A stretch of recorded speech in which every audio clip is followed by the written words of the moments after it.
आप सबन को राधे राधे। तो मेरे ठेठ देहाती चैनल में आप सभी का स्वागत है। तो 26 अगस्त को हरितालिका व्रत तीज है। तो इस पर्व को कई स्थानों पर फुलेरा तीज भी कहा जाता है, क्योंकि इस दिन रंग बिरंगे फूलों की माला बनाकर, लकड़ी का छोटा सा मंडप बनाकर, उसकी ऊपरी सतह को लाल कपड़े से ढककर चारों तरफ से फूल की मालाओं से बहुत ही सुंदर और आकर्षक मंडप बनाया जाता है। फिर उस मंडप के नीचे शिव पार्वती की प्रतिमा रखी जाती है। यदि आपके पास शिव पार्वती की प्रतिमा नहीं है तो 2 सुपारी लेकर उस पर हल्दी, चावल, रोली, चंदन लगाकर शिव पार्वती की प्रतिमा मानकर आप पूजा कर सकते हैं।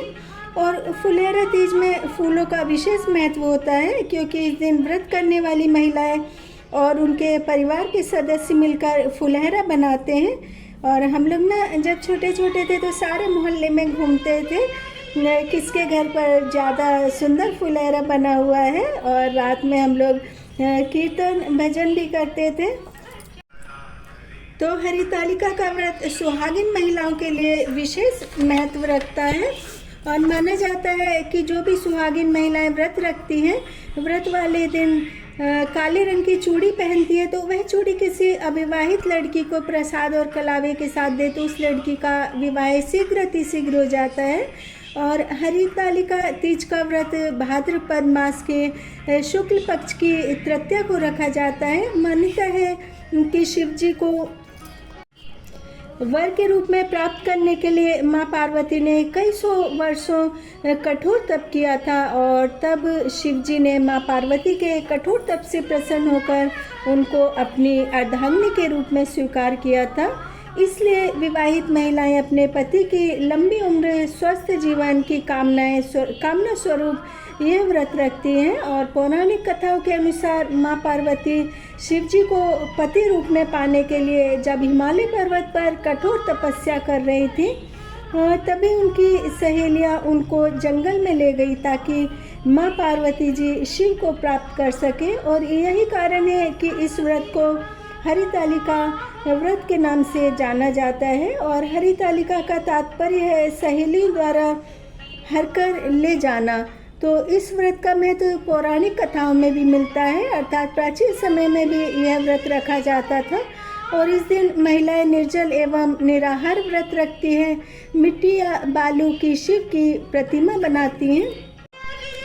तो मिट्टी या बालू की शिव प्रतिमा एवं पार्वती माँ की प्रतिमा का इस व्रत में विशेष महत्व होता है। शिव पार्वती की प्रतिमा स्थापित करने से पूर्व पूजा स्थल को गंगा जल से पवित्र किया जाता है, चौक पूरा जाता है, फूलों से सजाकर फिर गौरा पार्वती को पूजा स्थल में विराजमान किया जाता है, और पार्वती माँ का श्रृंगार किया जाता है। उनकी मांग में सिंदूर लगाया जाता है, चूड़ी पहनाते हैं और दुपट्टा उड़ाते हैं। शाम को सुहागिन महिलाएं श्रृंगार करती हैं, मेहंदी लगाती हैं, पारंपरिक वस्त्र आभूषण धारण करती हैं, क्योंकि भारतीय संस्कृति में मांग में भरा लाल सिंदूर, माथे पर दमकती बिंदिया, हाथों में खनकती चूड़ियाँ, कानों के झुमके, नाक में बाली और पैरों में छन छन बजती पाजेब, ये सब भारतीय संस्कृति में महिला की वैवाहिक जीवन की मर्यादा, संकल्प, गरिमा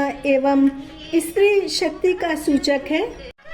तो यह त्यौहार विशेषकर स्त्री शक्ति का भी उत्सव है। हरितालिका तीज की रात्रि में जागरण होता है, महिलाएं गीत गाती हैं, आस पड़ोस के घरों में भजन का बुलौवा होता है, मीन्स निमंत्रण दिया जाता है, जिसको कि एमपी में बुलौवा कहते हैं। और विवाहित महिलाएं अपने परिवार के साथ उमंग एवं उत्साह से इस पर्व को मनाती हैं। हरितालिका तीज का व्रत महिलाओं को सच्ची निष्ठा, धैर्य, श्रद्धा एवं पति पत्नी के रिश्ते को मजबूत एवं अटूट बनाना सिखाता है। तो इस व्रत को विधि विधान पूर्वक करने से घर में सुख समृद्धि आती है।